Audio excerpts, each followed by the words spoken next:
Hi, and welcome to D.A.P Ministries TV show. I'd like to say Happy New Year. This is one of the first shows of the new year, and so we just want to take time out to say thank you as viewers for tuning in, whether you watch it in your home, of course your home, or anywhere you watch it, for your living room, your bedroom, kitchen, wherever you view the show. We just want to thank you for allowing us to come in.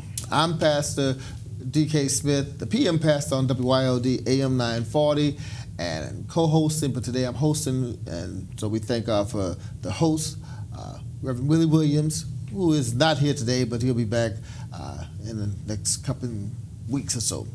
So we thank God for him. But we do have an interesting show to submit on today, and we want to again thank all those who have came down as volunteers to help rebuild the city. You know, the weather has been sort of on and off, and it don't take too much to really mess up anything in the city, but we do thank God for the fact that the infrastructure is coming back up, and with a lot of things that's coming up, we know that the city should be ready for those things that should take place. And one of the things that's going to be taking place, we want to talk about with our guest, and we'd like to introduce her, Tamachia Davenport, and we'll give her your accolade, give us your title, and tell us what you do. My name is Tamachia Davenport, and I am the HIV Program Director at St. John No. 5 Faith Church in the Social Ministries, Camp ACE. We've been in existence as far as our HIV program since the 1990s. So I basically run that program with the help of my co-workers. Okay, good, good. And one of the questions I was going to ask was, how long have you been doing that? And unfortunately, I hate to say it like this is an ongoing ministry, an ongoing thing. Yes, our social ministry has been in existence since the late 80s. Mm-hmm. We started tackling HIV in the 90s.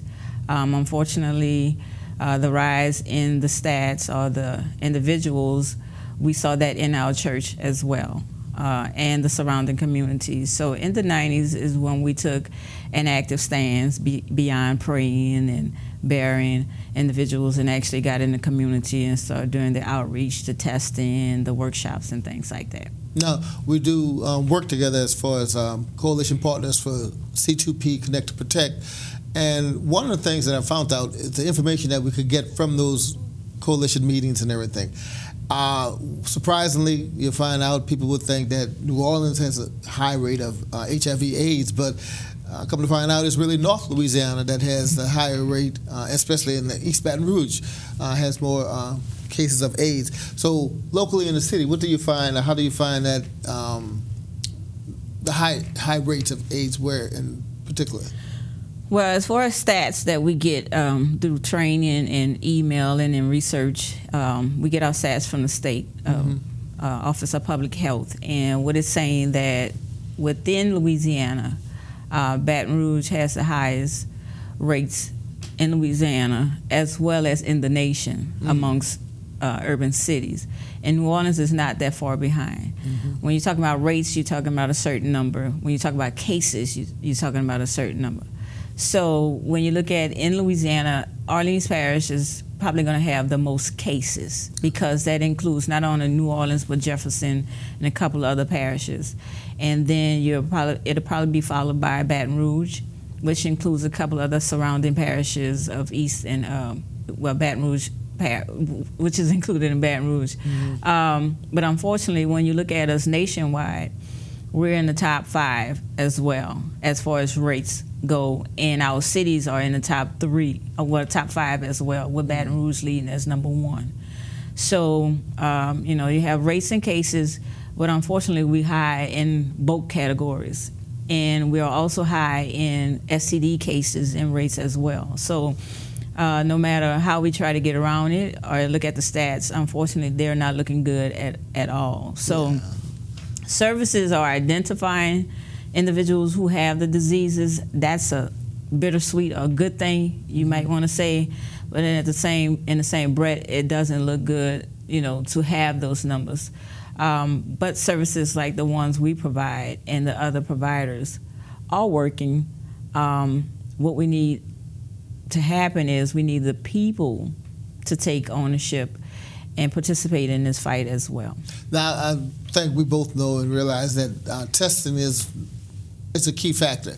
You know, I remember preaching a sermon one time, basically like saying, if you don't want to know, you don't want to know. In other words, people have a letter, and if you don't open up the letter, you don't know what it says, and that's a bill or something like that. It could be a cutoff notice. It could be something. It could be something you don't know what it is. But a lot of people live in a world of denial. It's like they don't. I don't have it. I'm not worried about it, or whatever like that. But yes, telling all, if you're not tested, you won't know. Right. So that's one of the things you do. Yeah, we provide free HIV testing, confidential in terms of when we're talking in the session, we're not blabbing or telling everybody your business like, oh, she can't get tested. Do you know she's sleeping with this person or that person? That's not what we do. But unfortunately, like you said, some people are just not ready to know their status, whether they're negative or positive, and it takes time for people to get comfortable with getting to know their status. Just like you need to know your blood pressure, whatever's going on with your health, you need to know about HIV. Not knowing your status is dangerous at this point in time, because HIV does not discriminate. It doesn't matter what's your race, your sexual orientation, how much money you make, what church or what faith-based organization you belong to. It doesn't matter, and that's what we're trying to get people to understand. It doesn't even matter if our program exists or not. It's ultimately up to you to take responsibility. The only exceptions I say is, you have kids that are born with HIV, and then you have victims of violence that are infected by their perpetrators. Other than that, we have the ability to take control of this disease. Well, let's go to church. All right, let's go to church. And what I mean by that is this. I do know, because we had, about a couple of years ago, we had a summit with Connect to Protect. It was held at the Mahalia Jackson School.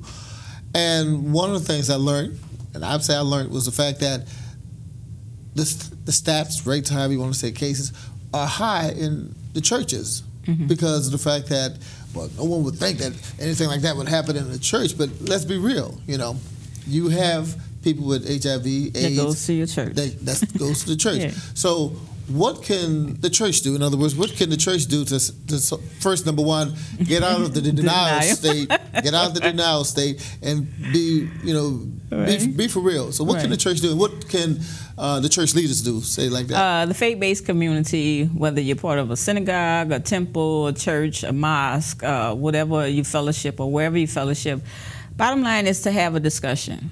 I think there's a misperception of the clergy leaders that when you talk about HIV, you're going to talk about sex and a dirty part of sex, which is against the will of whatever they're teaching. But that's not the case. Like we say, you come out of denial, you get into the educational part of it, and you get into the facts, because there are so many myths about HIV. What we ask leaders to do is just allow us, or even if you choose somebody else, or we can even train your parishioners to do HIV workshops or HIV presentations, to come in during your time. Maybe let us use your Bible study time for once a week, for just one time, or whatever your worship time or your gatherings, your rehearsals, to where the people are going to come, and give us the opportunity to do a workshop, so you can get the basics, and you'll see what the issue is and why these numbers are so high, because HIV is in these congregations. The people you are preaching to, teaching to, they are HIV positive. They're dealing with STDs. They're dealing with treatment issues. They're dealing with painful medications. They're dealing with how to deal or take care of somebody that's HIV positive. They're dealing with keeping secrets, things like that.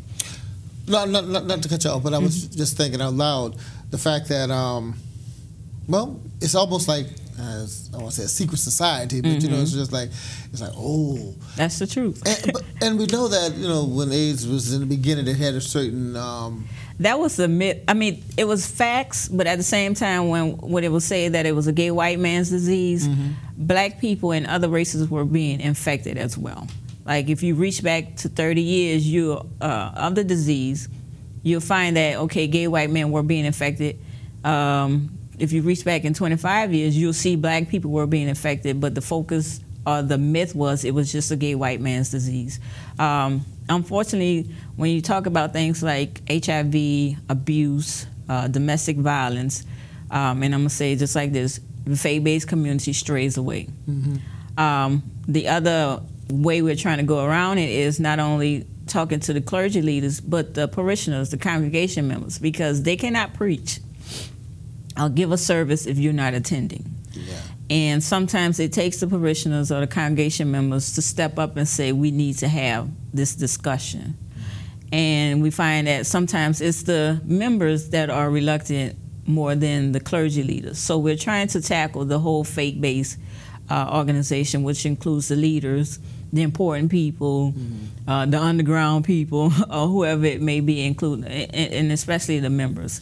I'll tell you what, we're going to go for a break in a minute, but one thing we want to talk about when we come back is to say for those clergy leaders to get tested. That might be a remedy for some. I remember a couple of years ago, I was at the Reverend Nathaniel Smith's church, Israelite, and got tested like that. So we'll talk about that in a minute, but we want everyone to stick around. We have Tamachia Davenport. We're talking about situations that you should know about.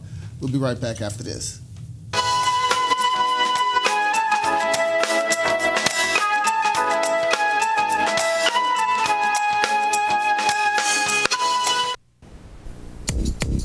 Poor nutrition today will increase Sarah's chances of anemia, add to her healthcare costs, sick days, even stunt her ability to learn. And the thing is, Sarah's not even born yet. Get proper nutrition before it's too late. Call or visit WIC. WIC provides nutrition information, healthcare referrals, even food. Your child has you, and you have WIC.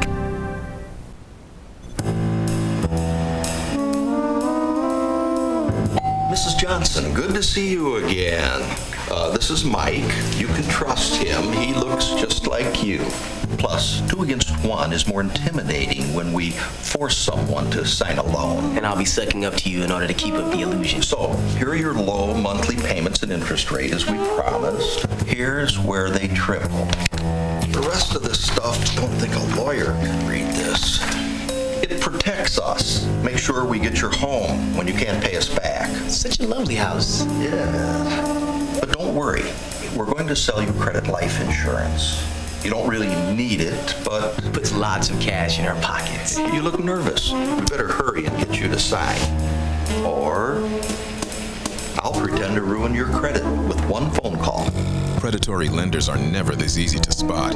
Call us and protect yourself with the facts.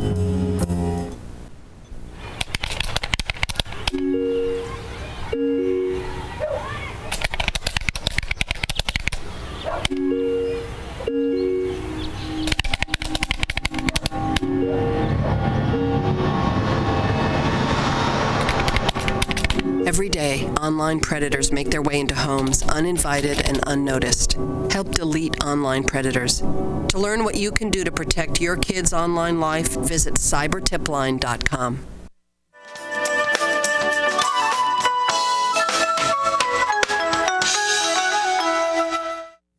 We want to say welcome back, and we're having a good discussion with Tamachia Davenport.